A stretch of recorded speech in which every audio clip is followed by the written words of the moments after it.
Ay, mi madre. ¡Ábrelos, ábrelos! Oh. ¿Y qué hay?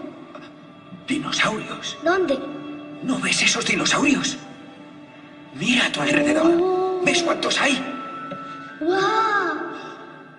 ¿Los ves ahora? Sí. Vamos, vamos, vamos, vamos. ¡Cuidado!